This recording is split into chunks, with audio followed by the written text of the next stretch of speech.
Welcome back. Now let us come to zeroth law. In fact, thermodynamics is perhaps unique in that it has a zeroth law. Other fields of physics, for example mechanics, it has Newton's laws of motion. We have the first law, we have the second law and the third law of motion. In thermodynamics, we have the zeroth law, the first law and the second law.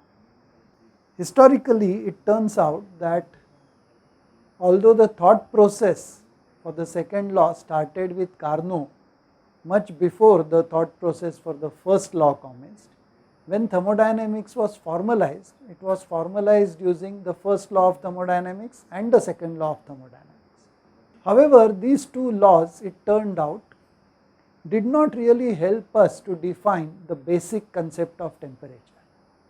So, physicists came up with a law of physics, a law of thermodynamics, which would help us define and clarify the idea of temperature.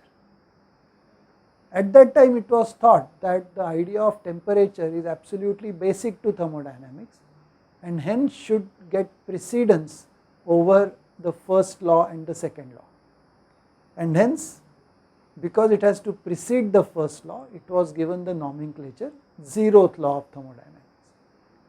Later on, when we realized that, well, the three laws are not three independent laws, they are sort of linked to each other through the whole framework of thermodynamics, it turns out that for a good study of thermodynamics, the way we are doing, it's good to study the first law first, as we have done, then come to the zeroth law and then go to the second law.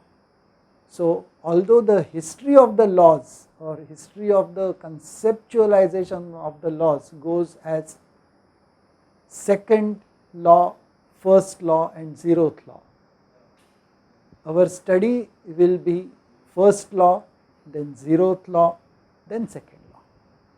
Okay. After this brief discussion of history, let us go back to our idea of an adiabatic wall. An adiabatic wall means a wall which allows work transfer only across it, and hence by implication no heat transfer.